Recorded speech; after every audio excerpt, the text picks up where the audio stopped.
All right, I'm going to do a deep dive into my dwarf army. Obviously, OPR is releasing their dwarves right now. A lot of people are getting on board. There's other game systems that are coming out with space dwarves, and I think that's pretty cool, especially for armies that you print, like I said, on FDM printers, even with resin printers, I would imagine that they're a lot easier to print because they're more robust automatically, being short and stumpy. But I wanted to go through a deep dive on the whole army itself and just give my thoughts. It's probably a good video if you're painting or walking around or doing some sort of chore, just to kind of talk about OPR and a hobby that we all love here. So first off, we're going to look at the heroes. The heroes are a little bit hidden. The Power Suit Champion is by himself. The Berserk Veteran is by himself. But the Dwarf Champion is broken down really into a couple. You've got the regular Dwarf Champion. Then you've got a Dwarf Champion with a jetpack, a Dwarf Champion with a combat bike, and of course a Rune Master, which I think are all separate types of champions in my mind. They were different models. And so, yes, you have Engineer and Guild Lord, but I think Guild Lord is pretty much your basic Dwarf Champion. And then, of course, they've got an Engineer. They may come out with a model. I'm guessing they will. They really probably need to, because in a second I'm going to show you we're running out of models real fast. I don't know how they're going to keep it going for 6 months. There has to be other models, and there has to be other units that we haven't seen yet. So the Dwarf Champion and the Rune Master came out in Release 1. And Berserk, the Jetpack Leader, came out in Release 2. Berserk Veteran is coming out in Release 3. And then it looks like Power Suit Champion and the Combat Bike Champion are coming out in Release 4. Which means there's no leaders left for Release 5, or if there is, a 6. Excuse me. So, yeah, Release 4, and you released all your leaders. That's interesting. So, yeah, there has to be something that we haven't seen yet, or I'm miscalculating, or they're miscalculating, or something's going on here. But anyway, of the leaders, I think the Dwarf Champion is the go-to guy. He's the one that's come out the most. The Jetpack and the regular one are just really needed in the to go with the Dwarf Warriors and the Jetpack Warriors. As I said in my last video, they have a lot of shots. They're fairly cheap, but they don't have the AP that you really want. And by getting the Guild Lord, that's a great, even though it's very expensive, adding that +1 to shooting when you've got those dual blasters on the wrists where you get 2 shots, and I think they don't get any AP. Let me see here for a second. Replace a second. Give me 1 second. Am I looking at the right one? Oh, Jetpack Warriors. Yeah, Jetpack Warriors, they get the twin glove pistol, which is 2 attacks, no AP. So getting that +1 AP on those twin glove attacks is very, very useful. It makes some of these more heavily armored units a little bit more manageable. You have Space Marines now, it's 50% chance that they fail their defense roll.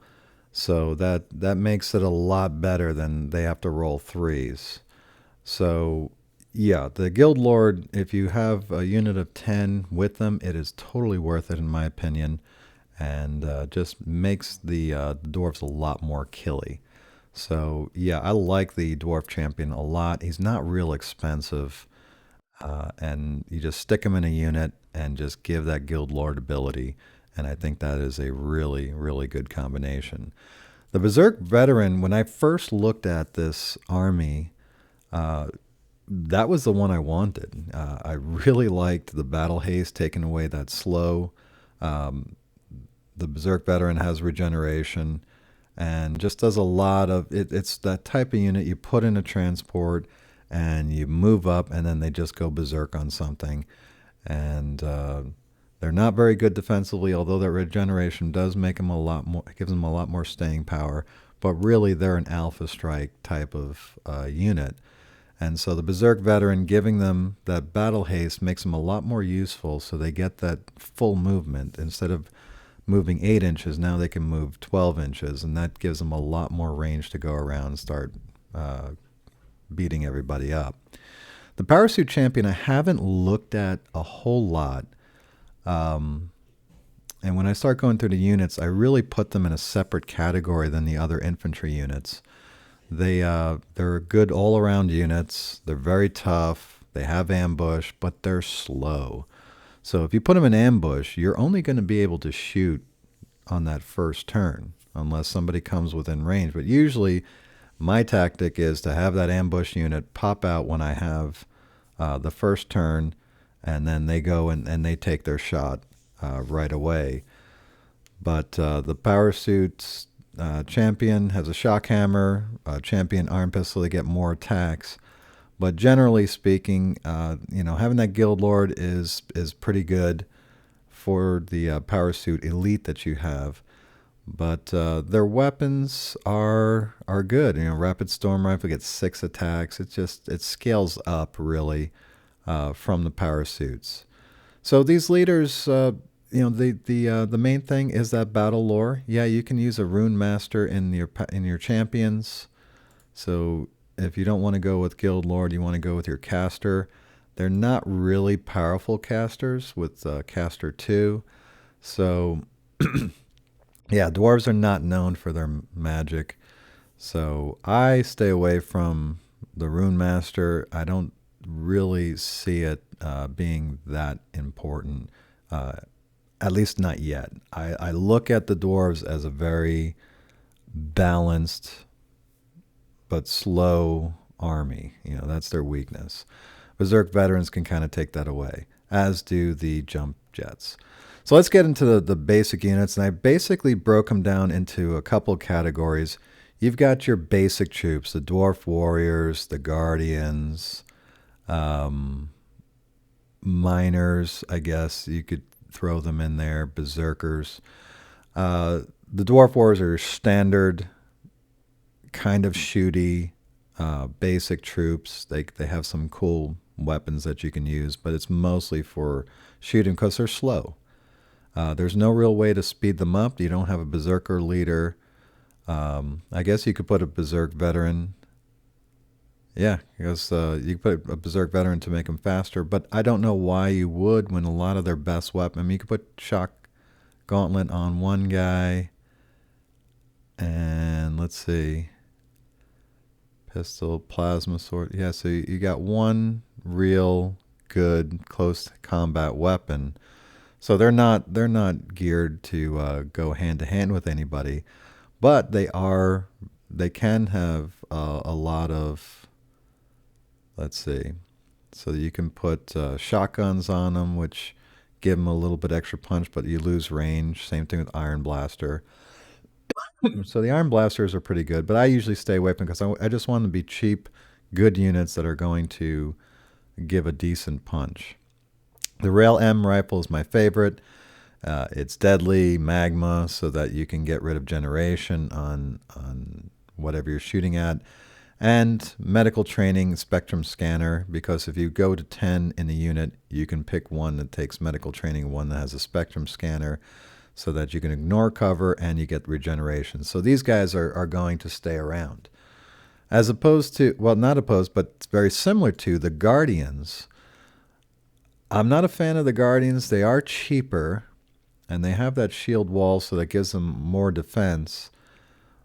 But they don't really. They're just kind of there. I didn't make any of these models because even though they're pretty cool, but I don't see how they're going to really impact the battle all that much. Maybe to hold objectives, but they're still slow. It's gonna take them a while to get there. You got the heavy spear, so close combat, but you got to catch them. You're too slow. So Yeah, I'd rather have long range abilities with a slow army. So the Guardians are defensive, the Warriors are shooty, and the Berserkers are hand to hand. So the Berserkers, they're your guys that are going, if you get rid of that slow with your Berserker veteran, they become a very useful option, especially if you put them in an APC and get them to move around and then jump out and go after whatever you want. With that Slayer rule, it gives you +2 AP in melee when you're fighting tough 3 or higher. So anything that, like a leader, a monster, a vehicle, heavy troops, these are the guys that are going to go after them because with great axes, even though they get one attack at a quality 4, which is not great, that's AP2, and with the Slayer, it's going to be AP4. So they're going to go after those heavy troops. You can also trade that great axe for a dual Berserker axe, which gives them 2 attacks. So you trade away that AP2 to get an extra attack. I For 15 more points, I think it's not a good trade. I'd rather have the more AP, and every time I do hit, it's going to be pretty much a guaranteed kill because if they're not tough, AP2, even if it's Space Marines, they're going to go up to a 5. So that's good enough to start taking out some of these good troops. But most of the troops that they're going to go up against that are not tough are going to be toughness 4 or or defense 4 or defense 5. In which case, this is plenty of AP to knock them out, get them up to that 6. If you go up against tough, chances are it's going to be defense 3 or defense 2, especially those vehicles and monsters. They have defense 2. You get that AP 4 on the Slayer rule, because you have the Great Axe. Now they have to defend on 6, and they do a great job at wiping out those big things. So Guardians are good for holding terrain or holding objectives. Dwarf Warriors are good at shooting, and Berserkers are good at hand to hand. The next the next category I would specialize like as special forces. You got miners, jetpack warriors, and sniper teams. The miners are your ambushers. They can go, they don't need a lot of movement because they can go up to 1 inch away from enemy units. So this is the one ambush unit that can be slow and still do some damage. Now they start off with regular close combat weapons and iron pistols, which gives them 2 attacks at close combat, 2 attacks at range with AP1. Not real good. You want to up them a little bit, so you can replace the sergeant hand weapon with a plasma sword. Personally, I prefer the shock gauntlet. You might as well get that 4 AP, unless you know you're going up against a regeneration army. Then the rending does come in handy, knocking that regeneration to a 6, which is almost knocking it out completely. Iron shotguns, if you want to shoot at people, that's great. The one iron pistol can be traded out for one of these really good weapons here. But really what I was hoping to find, and I don't see it in, because you only do it with the sergeant, is have some sort of really good hand-to-hand weapon, since you can go within 1. It gives you a lot of options to make sure that you can shoot what you need to shoot by being a tunneler. But they're definitely better at shooting. It's just that they're the ambush unit. Let me correct something. Jetpack Warriors also ambush, and they're not slow because they're flying. I prefer the Jetpack Warriors in this scenario. They don't have at the base cost as many shots. However, I like them a little bit better because they can get the twin glove pistol. You throw that champion on them to give them +1 on shooting for their AP. Yeah, I like them a little bit better. I would definitely trade that extra attack in close combat to get the extra attack at range. I don't need that much of a range because I'm fat. Well, not fast, but I can move around fairly easily at normal speed, and I get that +1 on my champion. So I prefer the Jetpack Warrior right now over the miners. Um, yeah, getting within 1 inch is only useful to me if I can have some sort of really good close combat weapon. So I don't plan on getting miners for that reason. I'll stick with the Jetpack Warriors. I just like their versatility and the way that they sync up with the champion. The other special force is the sniper team. They haven't come out yet. I don't know exactly when they're coming out. Will they come out in the December release? I would think so because that would be a good unit. Good. I imagine there's just 3 sculpts for the snipers, and that's it. So it's a real. There's not a lot of options to put on the sniper team. The options they have: fire ammo and plasma ammo. That's going to be not represented in the model, I would think. But they're really good. They're, of course, I love snipers. They can pick off leaders, especially if you got a team of 3. You hit on 2s. So if you're shooting at a leader with toughness 3, there's a pretty good chance you can knock them out. Even though your AP is only 1, you get one of those leaders that don't have a high defense. They have a 4 defense, let's say, kind of like a dwarf champion or something like that.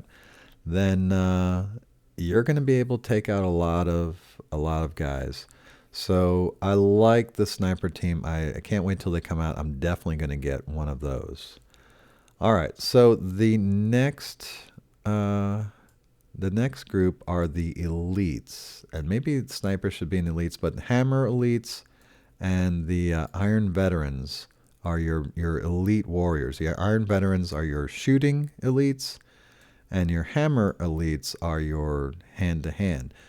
Now, I love having me some magma on these heat hammers. I think they're awesome. They're fearless, but they're slow. So unless you put them in an APC, I don't see the point of getting hammer elites. They may go well in a sidebar if you have to go up against an enemy that has lots of regeneration. And, there's a rule that if you're playing in a tournament, you can have a sidebar of a certain amount of units. They're definitely a sidebar unit. Good to have if you go up against a particular type of army. I am looking forward to the Iron Veterans. The Iron Veterans, they have iron shotguns. Even though they're slow, again, you put them in an APC, you get them within range, and they hit on 3s. I love it is a little frustrating having quality 4 on pretty much everything for the dwarves, and you don't have a lot of great options. But let's take a look at the Iron Veterans and what they can get. You can place 1 iron shotgun with an iron pistol. That just gives you an extra close combat attack. That doesn't sound great, except you get the Sergeant iron pistol. Then you can upgrade the iron pistol to an H pistol or a plasma pistol. Now you're talking, that plasma pistol does do a lot of damage, or it's very good at dealing damage. You could replace the Sergeant hand weapon with a plasma sword, or my favorite, shock gauntlet, so that's always good. You can get rid of all the shotguns and get iron blasters. That's the way to go.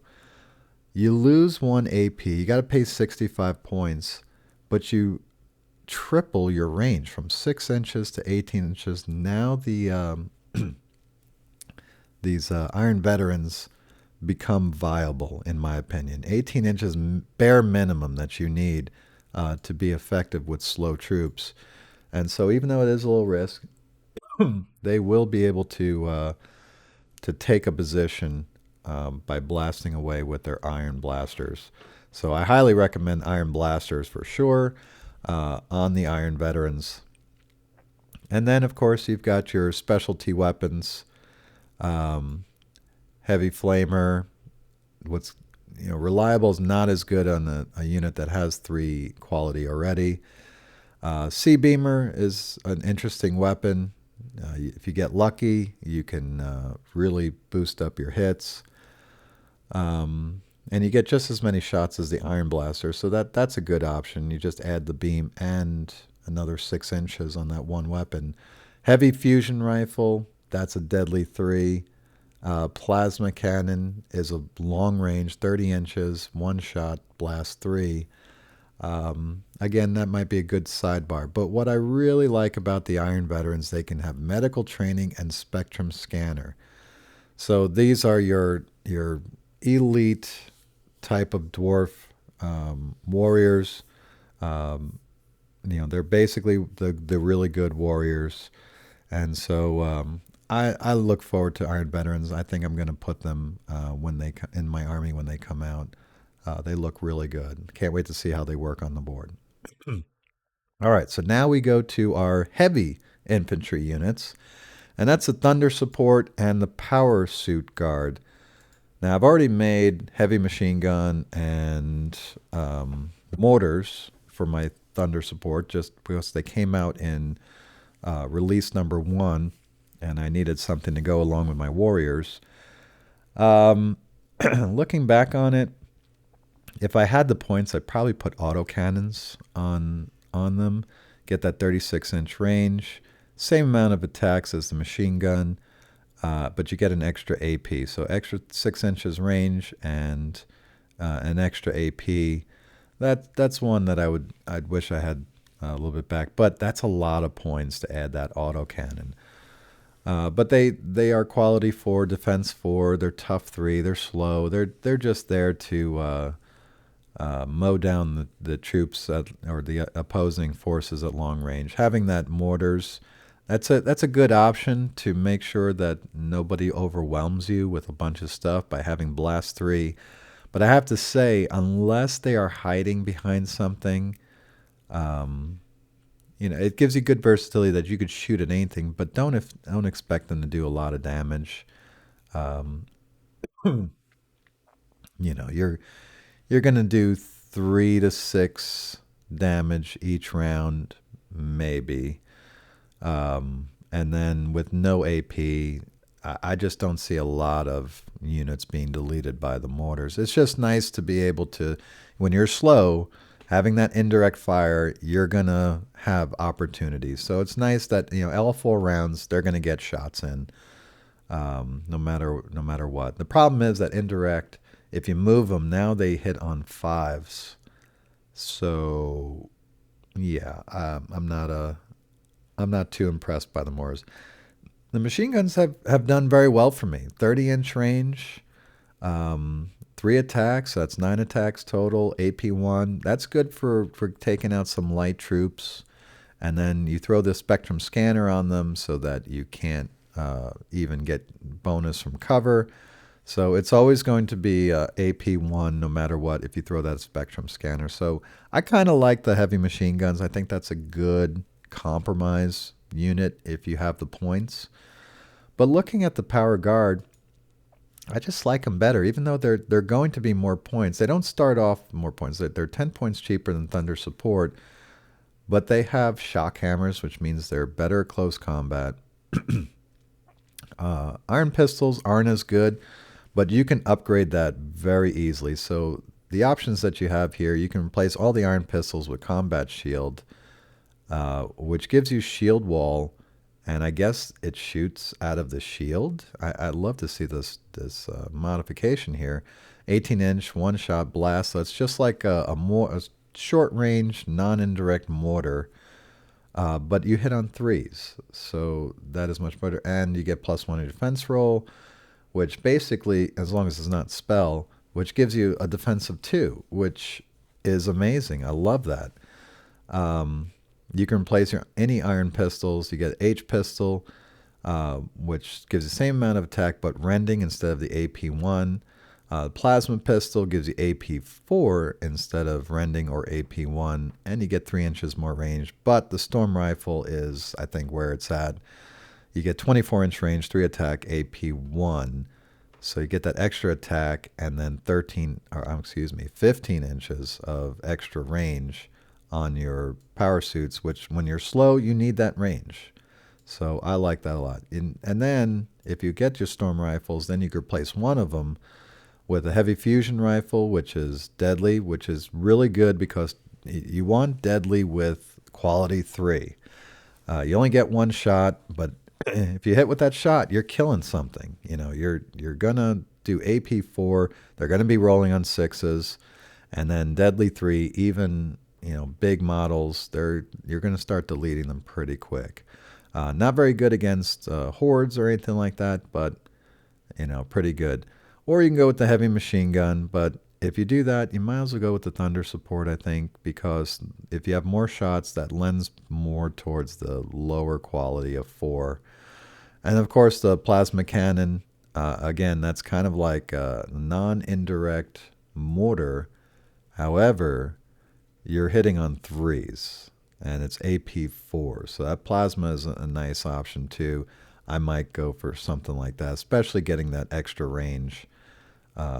And then on top of that, you can replace your shock hammers that have an at one attack blast 3 with a plasma axe that is AP2 deadly. Again, I like getting a little bit of AP at least. Plasma sword, 3 attacks, AP1 rending. I think, I don't know. I just like having more attacks, even with the higher quality. But the plasma axe is definitely viable, especially if you're going up against big armies. But the plasma sword is going to be more versatile. But that shock gauntlet, 3 attacks, AP4. Yeah, that is, even though you got to pay 15 more points each time you do it, the shock gauntlet is something I always like to get. So, yeah, the power suit guard, they're very good, very tough, hard to kill, and they kill a lot of things. So I like the power suit guard. You just have to make sure you got good range so that people will either close with you, and then you could use your plasma sword or shock gauntlets. I would not plan to get into close combat with those guys. Go with the power or plasma sword, which gives you enough to make people pause about coming into you, but you're not spending a ridiculous amount of points on shock gauntlets. And just let your plasma cannon, storm rifles do all the work. So, but I do like the power suit guards. I think I'll be making some of them when they come out, and yeah, excited about that. The dwarf biker. Then you got your speed units, dwarf bikers, and the dwarf trike. I haven't taken too close of a look. I just know they're fast and tough, just like regular bikers. They're quality 4, defense 4. They got iron pistols, which gives them more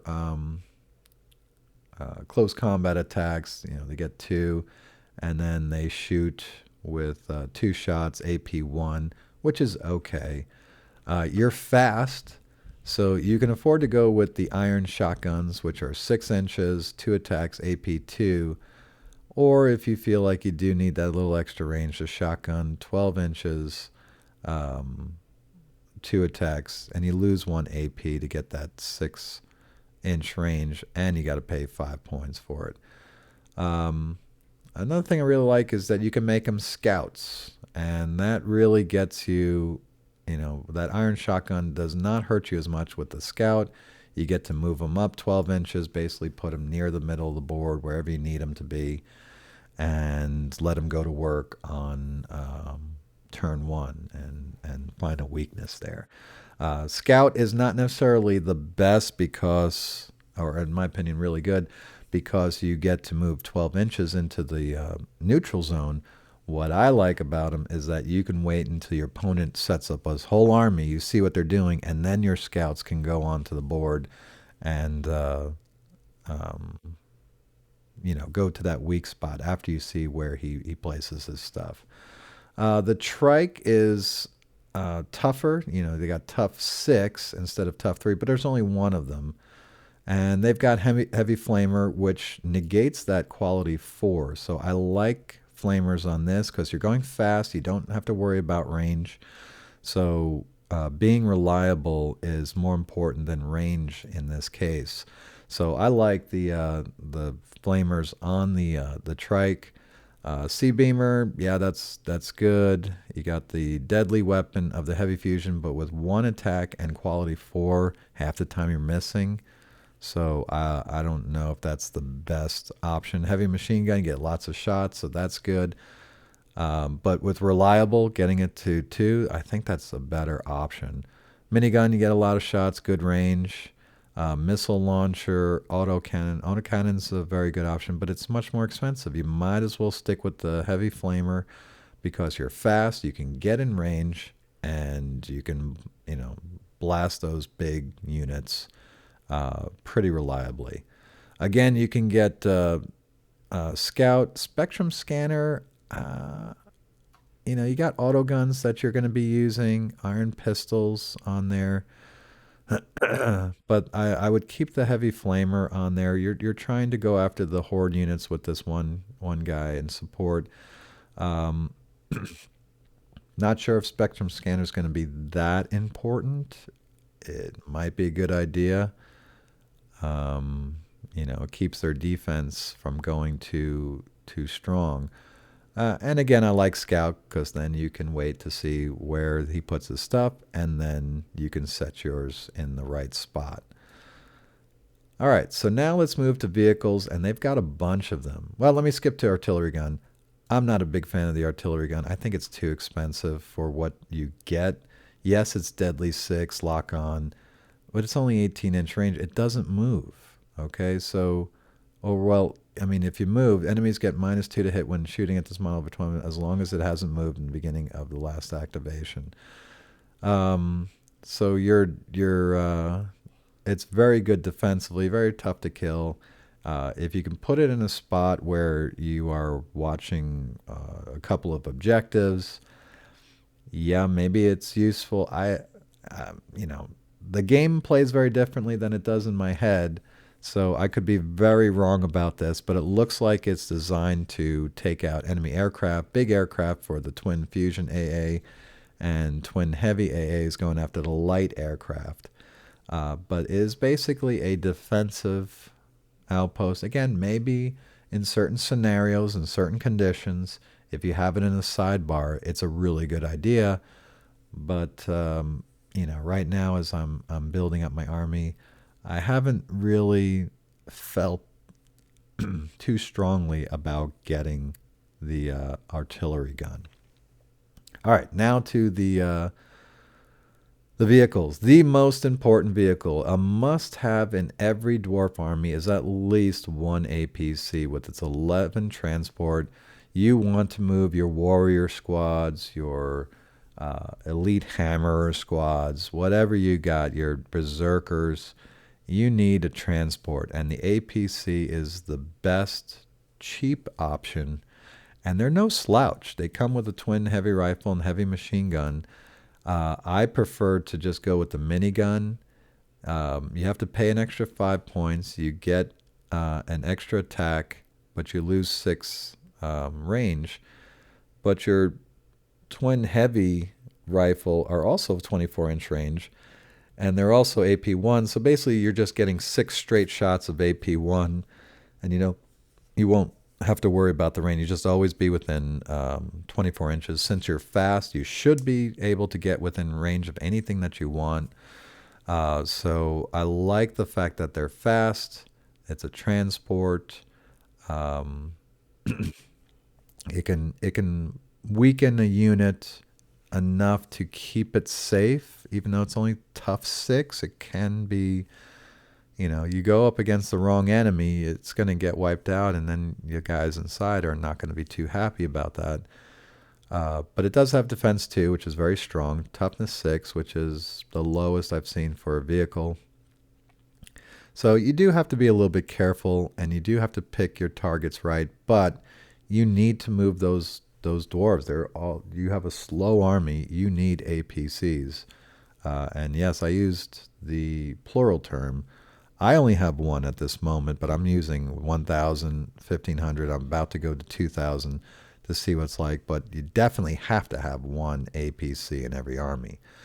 There are other options for transport, and they haven't come out yet. So the APC came out in one, attack vehicle came out and released two, battle tank came out and released three. I would think the dwarf walker would come out in December and release four, but they haven't said anything about that. But I thought the dwarf walker would come out with the exosuits. I guess I'm wrong. We'll see what happens. Um, but the assault drill also has transport 11 and it has ambush, which is really, really interesting. But it's a lot more expensive than the APC. So you give up a turn to bring your troops into position. I think the assault drill is perfect for the elite hammerers so that you know you can get in on turn two to exactly what you want. They are set up for ambush, they're fast. The weapons that they have, a tunneling drill, so that's good for. It's much better at close combat because not only do you have impact, impact only works on charging. That's one of the weaknesses of the vehicles. This tunneling drill already, even if it gets attacked, has 6 attacks AP4. So not too many people are going to want to come into base contact, even though you don't get the impact. But if you get impact, that's 12 attacks, and six of them are at AP4. So yeah, you can, you ambush. You're outside 9. You're fast, so that you can move 8 and shoot with your heavy flamer, which is reliable. But the flamer only does 3 damage, AP1. You're not. That's not your primary weapon. Even if you put a heavy machine gun on there, I wouldn't put a heavy machine gun because that reliable is so much better on there. I would just leave the heavy flamer. But my main mode of attack is that tunneling drill. I'm going to move my 16 inches because I'm fast, do some impact damage, use the tunneling drill. Yeah, it's definitely a heavier hitter than the APC. And with that ambush, it is really good, especially if you're going a long way on a battle, so that you start on the short ends and you have a long battlefield rather than a wide battlefield. Yeah, they'll be better than the APC, but I just like the cheapness of the APC. I need a taxi. I need something that's going to get my troops into position faster. So I would rather have 2 APCs than 1 assault drill, even though the assault drill would be less than 2 APCs. It's not by much. If I put in 2 APCs, I put the minigun, so that would be 450, whereas the assault drill would be 380. So we're talking 70, right? Am I doing my math right? 70 points of difference. The thing though is the assault drill is tough 12. It's gonna stick around for a while and keep doing damage. For the games that I have, once that my APC dumps the guys out, people don't pay attention to the APC. They're too focused on the troops I dump out. So I'm not too worried about losing the APC once I dump out my troops. The assault drill is definitely going to do a lot of damage, but it's going to be close combat damage. So yeah. The other transport, which is interesting, is the fortress tank. I wonder what this thing's going to look like. It's got 4 twin heavy rifles, 24-inch range, 2 attacks AP1. Miniguns, the same thing. So it basically gets 6 attacks with the twin heavy rifles. Oh, but it's 4 twin heavy rifles. So that's going to be 8 attacks plus 4. That's 12 attacks, 24-inch range, 12 attacks AP1. In addition to that, they got an iron cannon, 24 inches, 3 attacks, blast 3. But it's quality 4, so half of those are going to miss. Now you can replace your iron cannon, which I probably would, with a rail M cannon, 36-inch range, 1 shot, deadly 6 magma. Yeah, get your Dr. Evil on. That deadly magma for 15 points, extra range, 12-inch range on there. Yeah, you only get one shot, but it's going to be a doozy, and you can take out monsters, vehicles with this. That is a really good option to have because you got plenty of other stuff to go after smaller items. You don't need the blast. So the heavy sea beamer is a good option. You take off 20 points, you get a discount. 3 shots, you're going to get more hits. AP2, and then when you roll a 6, that's going to be a lot of hits. So heavy sea beamer is probably the best option, but I probably going to take the rail M cannon just to make sure I can go after big stuff if I need to. Because your tough 18, their big stuff's going to go after your fortress tanks, so you need something to stop the big guys. However, you can replace your twin heavy rifles with a sea beamer. That's probably the way I would go, so that you basically on these twin heavy rifles, instead of getting 8 shots AP1, you're going to get 8 shots AP1, but with beam. And so with 8 shots, you're going to roll a 6 most likely on somewhere in there, which is going to give you 2 extra hits, AP1. So I definitely would consider replacing my twin heavy rifles with sea beamers for 5 points each. I think that is well worth it to add beam to each one. You can upgrade with one. This looks like just an addition. Indirect weapon, 24 inches, 3 attacks, vengeance rocket, wraith rocket, 1 attack, AP1 blast, indirect. So these are all indirect. So what do you want? Do you want just basic 3 attacks? Do you want a blast 3 or deadly 3?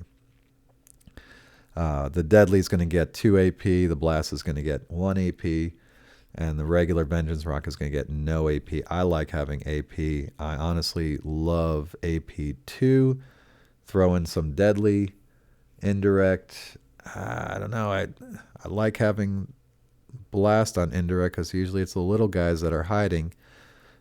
But AP2, yeah, I'd probably add the breaker rocket. But that's a lot of points. I mean, that you're playing a big army to put a fortress tank and all these additions on there. So, but you get transport 16. So yeah, I'm probably going to be going with deadly as much as I can, beam as much as I can, just upgrade everything. So it's 640 to begin with. You put the breaker rocket on there, it's 690. And then 4 upgrades to the sea beamer. So that would be 710. Rail M cannon, 725. 725 for fully kitted out fortress tank, and you put transport in there. So basically you put 2 squads, 1 big, 1 small, and a leader in there. Yeah, this is you're playing a big army, or you're absolutely spearheading. You're going to be king of the hill type of scenario. So yeah, the fortress tank, I love to see I'm definitely building one. That is for sure. Even if I never play it, it would be so cool just to have that. So I'm looking forward to that. So those are the 3 transport options. Again, transport, you got a fast vehicle, lots of weapons, and you can transport 16 models. Yes, please. That is something I definitely want to go for. Toughness 18. It's fast. For a big game, I think that's an auto include. All right, so now the non ones, and the walker I'm going to talk about first. This one is kind of like your big exosuit with lots of options. It starts with 2 shock hammers, but it's slow. And the way that I feel is if you're slow, you don't have ambush. I'm not a big fan right off the bat. You can replace your shock hammers, however, you can give them fists, and then the fists can be upgraded with long-range weapons. So really you got to choose, and basically probably what you're going to do if you get this is you're going to get 1 weapon here, probably a storm rifle so that you have some range, And then you're going to pick some sort of hand to hand weapon. For 270 points, I just don't see how to justify it because if you go all out and get that ranged vehicle, or, get the twin autocannons, I guess twin autocannon, put a twin autocannon, and then maybe a plasma sword uh, for close combat. That's probably your best option, but that makes it very expensive. I don't know if it's cost effective. You start off at 270, put a plasma sword on it. That's 275, and then twin autocannons, which are awesome. That's 115 points. The only thing is that you're always going to be able to use it every turn because you're tough 12, defense 2. Um, yeah, it's an area control type vehicle. I just don't know if it's worth the points. I'll have to look at it. Probably would build one just to try it out, but I'm not so sure if it's going to be really effective. Um, the attack vehicle I wasn't going to make, but I wound up making two of them because one didn't come out great, and then the other one didn't come out great. But so now I got two attack vehicles sitting around. I wasn't too sure about them, but I think they're going to be okay because they're the only one with the Strider rule. So if you got a lot of terrain and it's tough to get around, lots of forests and stuff like that, this attack vehicle is actually going to do very, very well. It's fairly cheap. Um, it has two attacks with deadly three, so it is going to pack a little bit of a punch. AP4, it's basically going to run around, not be hindered by terrain, and get to where it needs to go and do its alpha strike. And it's a tough six. I just believe in a lot of games, it's just not going to attract enough attention. And therefore, I think it will be effective because it will be able to get into position very easily. Nobody's going to really want to go after it and waste their shots on this attack vehicle. And so it's going to keep shooting until it becomes the best target. So I don't know. I just got a good feeling about the attack vehicle. With two shots, that quality four, you're going to hit one of them. It's going to be terrible against regular troops, but against bigger troops, heavy troops, it's going to be effective. So I'm definitely taking one in all the armies that I have just to see how it does. Now, the battle tank I have to have. I just like tanks. The tank actually looks, even though it has wheels on it, I was hoping for tracks. It still looks very cool. So I'm building one right now. The great thing about it is that it's tough 12, fast. I put the anti-tank cannon on it. Just looks awesome. But it's deadly 6. It's an all or nothing type of thing. You got that quality 4, so that's a bad thing here. It's probably not the smartest option, but that's what I went with. But I left the twin heavy. Oh no, so yeah, the twin heavy flamers. 2 shots. It's reliable, good at going after hordes, and then the battle cannon's good at. I'm sorry, the anti-tank cannon's good at going after big things. So it's pretty versatile. I didn't go for the machine guns. So that's it. That's all of the units for the dwarves. I really like the army. It's a lot of fun to paint and build. As you can hear, my cat is demanding my attention right now, so I probably should get off. And yeah, I hope you had fun painting your models and listening to all this. All right, I'm coming. All right, I'll see you guys later.